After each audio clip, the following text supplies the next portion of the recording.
அல்லாவை நாடி அவனுடைய நெருக்கத்தை நாடி 10 நாட்களிலும் இரவு வணக்கம் செய்யக்கூடியவனுக்கு அல்லாஹ் தரக்கூடிய தௌஃபீக் சாதாரணமானதல்ல. அவன் கேள்வி கணக்கை அல்லாஹு தஆலா லேசுபடுத்துகிறான் என்று சொன்னார்கள் ஹஜ்ரத் முஹீதீன் அப்துல் காதிர் ஜிலானி கத்தஸல்லாஹு சிர்ரஹுல் அஸீஸ். இந்த புனிதமான நன்னாளில் தியாக திருநாளை அனைவரும் இன்ஷா அல்லாஹ் எதிர்கொள்ள வேண்டும், அனைவருக்கும் அந்த பரக்கத் கிடைக்க வேண்டும் என்று நம்ம ஏனைய சமூகங்களை விட நமது நாயகம் முஹம்மது ரசூலுல்லாஹி ஸல்லல்லாஹு அலைஹி வஸல்லம் அன்னாருடைய சமூகமான நமக்கு அல்லாஹு தஆலா எண்ணற்ற நியமத்துக்களை தந்தார். நாட்களில் அல்லாஹ் பரக்கத்தை ஏற்படுத்தினார். மற்ற சமூகத்தாருக்கு நாட்களில் பரக்கத் என்பது கொஞ்சம் கம்மி தான். ஆனால் நமக்கு அல்லாஹ் ரப்புல் ஆலமீன் நிறைய நாட்களில் அல்லாஹ் பரக்கத்தை ஏற்படுத்தினார். அவர்கள் குறிப்பிட்ட யூதர்களை பொறுத்தவரை சனிக்கிழமை மட்டும்தான் அவர்களுக்கு நல்ல நாளாக கருதப்பட்டது, பரக்கத்துக்குரிய நாளாக கருதப்பட்டது. கிறிஸ்தவர்களை பொறுத்தவரை ஞாயிற்றுக்கிழமை கருதப்பட்டது. ஆனால் உம்மத்தே முஹம்மதியா என்று சொல்லக்கூடிய நம் சமூகத்திற்கு அல்லாஹ் ரப்புல் ஆலமீன் 2 பெருநாட்களையும் அல்லாஹு தஆலா நன்மைக்குரியதாக வைத்தான். ரமலான் 1 மாதம் முழுக்க அல்லாஹ் நன்மைக்குரியதாக வைத்தான். அந்த நன்மை வருஷம் முழுக்க எப்போதுமே அவனுக்கு தெளிக்கப்பட வேண்டும், அவனுக்கு கொடுக்கப்பட வேண்டும் என்பதை நியத்து செய்த மனதில் வைத்த அல்லாஹ் ரப்புல் ஆலமீன் புனிதமான நன்னாட்களான முஹர்ரம், அதற்கு அடுத்து வரக்கூடிய துல்ஹஜ், இது போன்ற மாதங்களை அல்லாஹ் ரப்புல் ஆலமீன் நன்மையை தரக்கூடியதாக ஆக்கி தந்தார். அந்த ஒரு நாளை எதிர்பார்த்திருக்கிறோம். துல்ஹஜ் 10 நாட்களும் பரக்கத்திற்குரிய நாட்கள். இந்த 10 நாட்களும் நாம் செய்யக்கூடிய நல்ல அமல்கள், நாம் செய்யக்கூடிய புண்ணியங்கள் இறைவனால் போக்கஸ் செய்யப்படுகிறது, அதிமுக்கியமாக பார்க்கப்படுகிறது. சகோதரர்களே, அல்லாஹ் ரப்புல் ஆலமீன் வல் ஃபஜ்ர் வலயாலின் அஷ்ர் என்று சொல்வார். அதிகாலையின் மீது சத்தியமாக, 10 குறிப்பிட்ட இரவுகளின் மீது சத்தியமாக என்று சொல்வான். அதில் நிறைய உலமாக்கள் அந்த 10 இரவுகள் என்பது துல்ஹஜ் தான், துல்ஹஜ்னுடைய 10 நாட்களைத்தான் அல்லாஹு தஆலா சத்தியத்திற்கு தேர்ந்தெடுத்திருக்கிறான் என்று சொல்வார்கள். நன்றாக புரிந்து கொள்ள வேண்டும். ரப்புல் ஆலமீன் சத்தியத்திற்கு எந்த பொருளை எல்லாம் தேர்ந்தெடுத்தானோ அந்த பொருட்கள் அனைத்துமே வல்லமை பெற்றவையாக திகழ்கின்றன. வானத்தின் மீது சத்தியம் இடக்கூடிய இறைவன், பூமியின் மீது சத்தியம் இடக்கூடிய இறைவன், சந்திரன் மீது சத்தியம் இடக்கூடிய இறைவன், சூரியன் மீது சத்தியம் இடக்கூடிய இறைவன், நட்சத்திரங்களின் மீது சத்தியம் இடக்கூடிய இறைவன், இந்த அனைத்துமே ஒன்னிகர் தன்னிகர் இல்லாத ஒரு வல்லமை பெற்றதாக திகழ்கிறது. சகோதரர்களே, நமக்கு சத்தியம் செய்வதற்கு அனுமதி இல்லை. ஆனால் படைத்தவன் யார் மீதும் சத்தியம் செய்யலாம், எதன் மீதும் சத்தியம் செய்யலாம். நாம் ஒருவனின் மீது மட்டும்தான் சத்தியம் செய்ய முடியும், அதுவும் அல்லாஹ்வின் மீது மட்டும்தான் சத்தியம் செய்ய முடியும். வேறு யாரிடத்திலும் என்ன செய்ய முடியாது, வேறு யாரின் மீதும் சத்தியம் செய்ய முடியாது. அப்போ ஒரு சத்தியத்தை தேர்ந்தெடுக்க, சத்தியம் செய்வதற்கு தேர்ந்தெடுக்கக்கூடிய அனைத்துமே அல்லாஹ்வின் வல்லமையை பறைசாற்றக்கூடியதாக இருக்கிறது அப்படின்றது நிதர்சன உண்மை. இந்த சத்தியத்திற்கு அல்லாஹ் கையில் எடுத்த அந்த 10 நாட்களுமே வல்லமை பெற்றது, 10 நாட்களுமே வல்லமை பெற்றது. இந்த நாள்ல அமல் செய்து பாருங்கள், அல்லாஹு தஆலா எண்ணிலடங்காத நியமத்துக்களை அல்லாஹ் அள்ளி தருகிறார். குனியத்து தாலிபீன் என்று சொல்லக்கூடிய ஹஜ்ரத் முஹீதீன் அப்துல் காதிர் ஜிலானி கத்தஸல்லாஹு சிர்ரஹுல் அஸீஸ் அன்னாரால் எழுதப்பட்ட ஒரு அற்புதமான கிரந்தம் அமல்களின் பொக்கிஷம். தேடுபவர்கள், அதாவது அல்லாஹ்வுடைய அமல்களை, ரப்புல் ஆலமீனுடைய திருப்தியை, அவனுடைய ஃபிக்ர்கள் திக்ர்கள் எங்கெல்லாம் இருக்கிறது என்று தேடக்கூடிய அத்தனை மக்களுக்கும் ஒரு மிகச்சிறந்த புகலிடம் குனியத்து தாலிபீன். இந்த குனியத்து தாலிபீன்ல கண்ணியத்திற்குரிய முஹீதீன் அப்துல் காதிர் ஜிலானி கத்தஸல்லாஹு சிர்ரஹுல் அஸீஸ் இந்த 10 நாட்களை கண்ணியப்படுத்தக்கூடியவருக்கு அல்லாஹ் தரக்கூடிய வெகுமதிகள் சிலத பட்டியல் போடுறாங்க.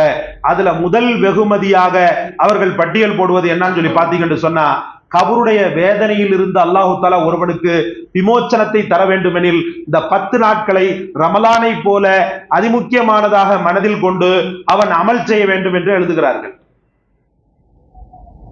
அதற்கு அடுத்து அவங்க சொல்லுவாங்க, மறுமை நாளுடைய சிரமங்கள் ஒன்றொன்றிலிருந்தும் ஒருவன் காக்க பெற வேண்டும் எனில் அவர் இந்த 10 நாட்களில் அமல் செய்தால் போதுமானது, இந்த 10 நாட்களையும் கண்ணுங்கருத்துமாக அமல் செய்தால் போதுமானது என்று எழுதுவார்கள்.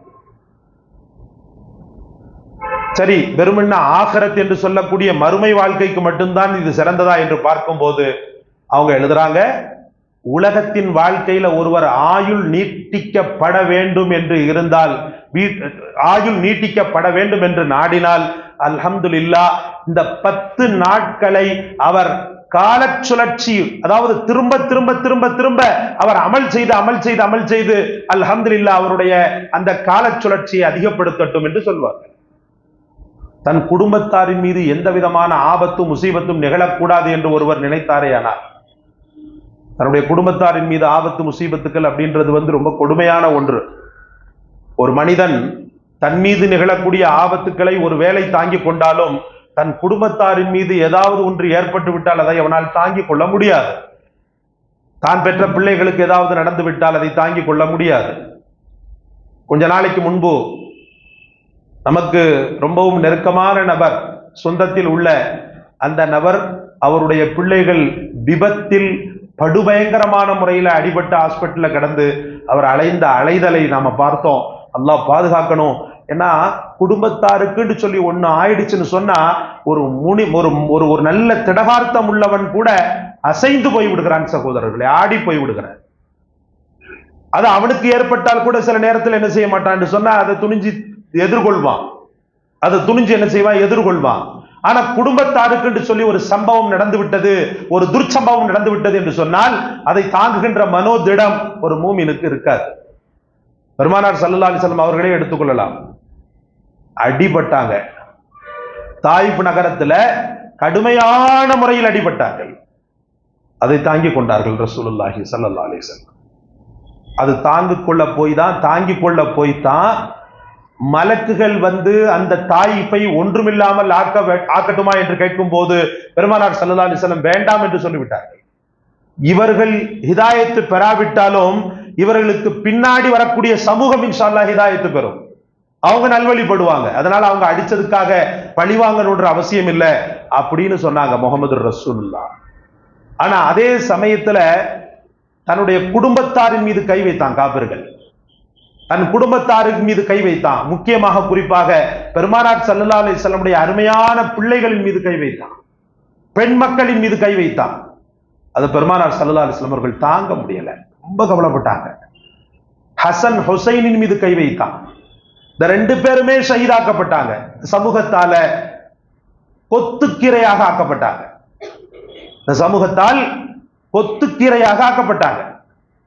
அதையும் தாங்கி கொண்டாங்க பெருமானார். ஆனால் பெரும் துயரத்தை, ஆரம்பத்தில் இப்படி நடக்க இருக்கின்ற அந்த துயரத்தை பெருமானார் ஸல்லல்லாஹு அலைஹி வஸல்லம் அவர்கள் மெண்டு முழுங்கி அல்லாஹ்விடத்துல, ரப்புல் ஆலமீன் இடத்துல ரொம்ப அது அளவுக்கு துன்பப்பட்டாங்க சகோதரர்களே.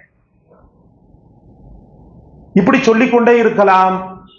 ஹம்சா ரலியல்லாஹுடைய மரணம், அது தாங்கிக் கொள்ளவே முடியல பெருமானார் ஸல்லல்லாஹு அலைஹி வஸல்லம் அவர்களால. தன்னை அடித்தவனை தாங்கிக் கொண்டார்கள், தன்னை திட்டியவனை தாங்கிக் கொண்டார்கள், தனக்கு சொல்லனாத துயரங்களை அடுக்கடுக்காக கொடுத்தவனையும் தாங்கிக் கொண்டார்கள்.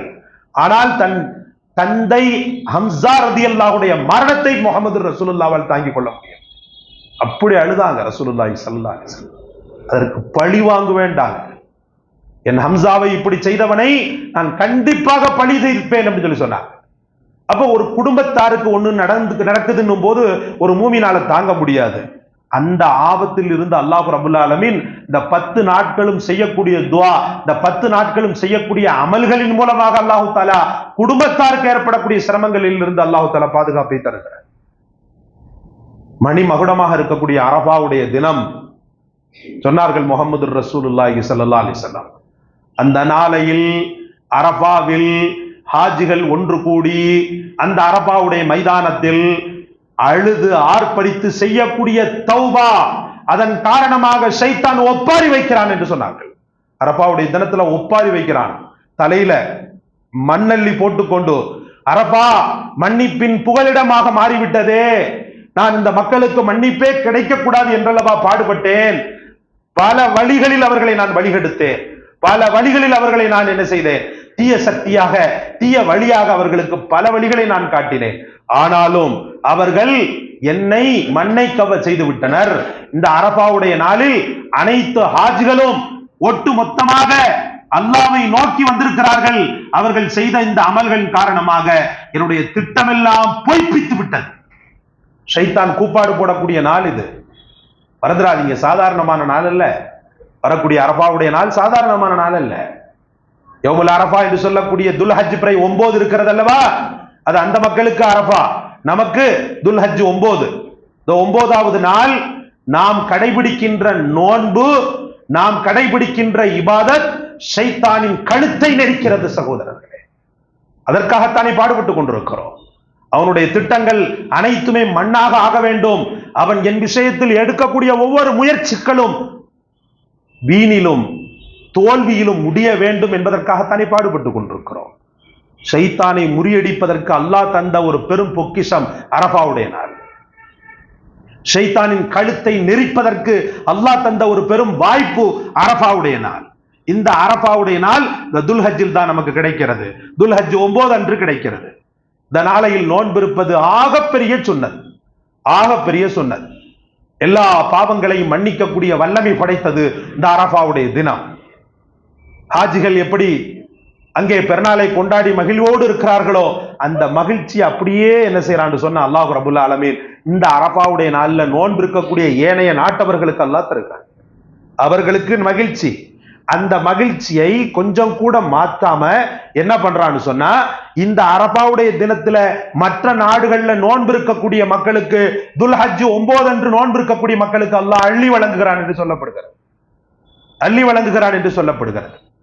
ஆக இந்த துல்ஹஜ் மாதம் முழுவதும் தியாகமும் நோன்பும் எல்லா அமலுமே இந்த இடத்துல வந்துடும். நல்லா பாருங்க, தொழுக வந்துடும், இபாதத்துக்கள் வந்துடும்.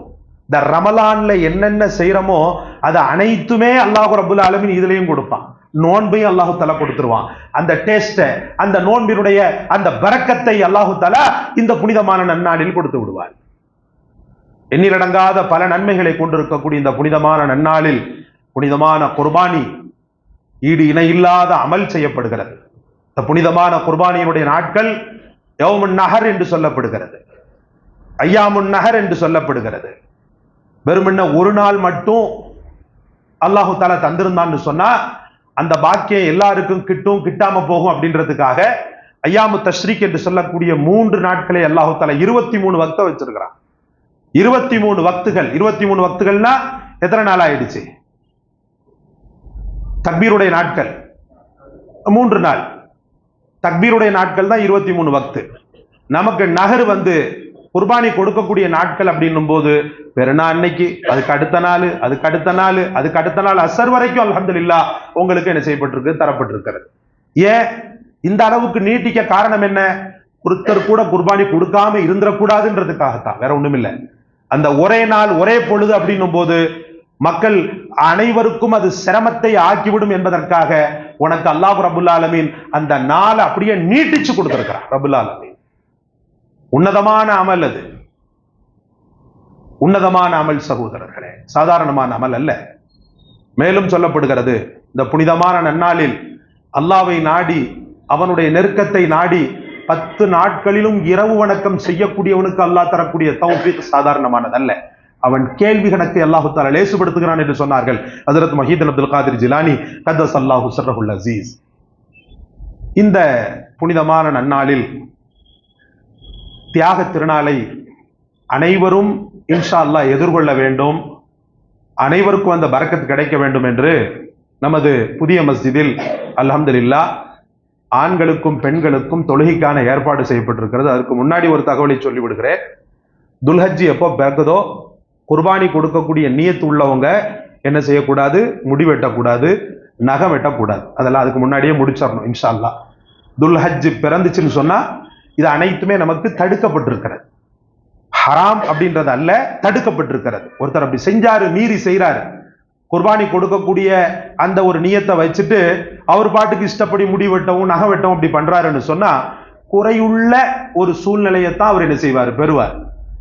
குர்பானிய முழுமையாக அல்லாஹ்விடத்தில் அர்ப்பணம் செய்து மனதால கொடுப்பவருக்கும் உளமாற கொடுப்பவருக்கும் உளம் சுத்தமில்லாமல் கொடுப்பவனுக்கும் வித்தியாசம் இருக்கிறது. அப்ப இவரு மீறி அந்த காரியத்தை செய்யும் போது, முடிய வெட்ட நகத்தை வெட்ட காரியத்தை பண்ணும் போது குர்பானி கொடுக்கிறாரு. ஆனா கொடுக்கும்போது எப்படி கொடுக்கிறாருன்னா உளம் செத்தவனாக கொடுக்கிறான், அவ்வளவுதான். அதனாலதான் சொன்னாங்க முஹம்மது ரசூலுல்லாஹ், பிறை பிறந்த உடனே உங்களுடைய இந்த காரியங்களை எல்லாம் நிறுத்திருங்க, அதுக்கு முன்னாடி எல்லாத்தையும் பண்ணிக்கலாம். மற்றபடி அந்த நாட்கள்ல, அதாவது குர்பானி கொடுக்கின்ற நாள் வரைக்கும் நீங்க நினைக்கிற மாதிரி வெறுமனே பெருநாவோட முடிஞ்சிரும் சில பேர் தப்பா விளங்கிட்டு இருக்கிறாங்க. அப்படி அல்ல. நீங்க எப்ப குர்பானி கொடுக்குறீங்களோ அப்ப வரைக்கும் அது கண்டினியூ ஆகும், அப்ப வரைக்கும் அது கண்டினியூ ஆகும். நீங்க பெருநாளைக்கு அடுத்த நாள், அதுக்கு அடுத்த நாள் நீங்க கொடுத்தாலும் சரி, அப்போ வரைக்கும் நீங்க முடிய வெட்ட முடியாது. வெறுமனே பெருநாளோட எல்லாம் ஹலாஸ் அப்படின்றது அல்ல. பெருநாள் என்பது ஒரு அளவீடு அப்படி கிடையாது. இதுதான் உங்களுக்கு அளவு. எது அளவு? நீங்க குர்பானி கொடுக்கின்ற வரைக்கும் உங்களுடைய முடி களையப்படக்கூடாது, உங்களுடைய நகம் களையப்படக்கூடாது. அதுக்கு முன்னாடி எல்லாத்தையுமே முடிச்சிடணும் சகோதரர்களே. சரி, ஹைர், அல்ஹம்துலில்லாஹ். பெருநாள் குத்துபா நமக்கு வழமை போல புதுப்பள்ளியில் வைக்கப்பட்டிருக்கிறது, திடல் தொழுகையாக வைக்கப்பட்டிருக்கிறது, காலையிலேயே வைக்கப்பட்டிருக்கிறது. அல்ஹம்துலில்லாஹ். அந்த வெயில் இதையெல்லாம் கருத்தில் கொண்டும், அதே போல அந்த ஆடு போக்குவரத்தெல்லாம் நம்ம நேரத்தோட விட்டாதான் நம்ம என்ன செய்ய முடியும், அவங்களால பண்ண முடியும்ன்றதை கருத்தில் கொண்டு அல்ஹம்துலில்லாஹ் 6:15 மணிக்கு தக்பீர் ஆரம்பம், 6:20 தக்பீர் ஆரம்பம். அல்ஹம்துலில்லாஹ். நீங்க ஃபஜ்ருக்கு போன உடனே, ஃபஜ்ரை முடிச்சுட்டு போன உடனே கிளம்ப ஆரம்பிச்சிருங்க. முடிஞ்ச அளவுக்கு ஃபஜ்ர்லயே கிளம்பி வந்துருங்க இன்ஷா அல்லாஹ். இந்த தக்பீர் சொல்லிட்டு கூட அப்படி போய்க்கலாம், ரொம்ப பெரிய சவாபத். தக்பீர் சொல்லிட்டு அப்படியே அங்க அப்படியே பாஸ் ஆகிறது. சென்ற காலங்களை போல பேணுதலான முறையில் ஆண்கள் பெண்கள் தனித்தனியாக அவங்களுடைய கண்ணியை இவங்க காக்கணும், இவங்களுடைய கண்ணியத்தை அவங்க காக்கணும். அதுக்கு பிறகு பாத்தீங்கன்னு சொன்னா 6:40 பயான் ஆரம்பம். கரெக்டா 7 மணிக்கெல்லாம் எல்லாம் முடிஞ்சிடும். 7 மணிக்கு சார்பாக தொழுகை ஆரம்பம். அல்ஹம்துலில்லாஹ். ஆண்களுக்கும் பெண்களுக்கும் ஒரே நேரத்தில் இன்ஷா அல்லாஹ் நடைபெறும். அதனால் தாங்கள் அனைவரும் மற்றவர்களுக்கும் எடுத்து சொல்லி, மற்றவர்களுக்கும் வாட்ஸ்அப்களில் அனுப்பி இந்த நேரத்தை நீங்கள் இன்ஷா அல்லாஹ் பயன்படுத்திக் கொள்ளுங்கள். அல்லாஹ் நம் அனைவருக்கும் தௌஃபீக் செய்வானாக. இந்த புனிதமான நன்னாளில் அற்புதமான கடமைகளை செவ்வனே செய்யக்கூடிய பாக்கியத்தை தந்தருள்வானாக.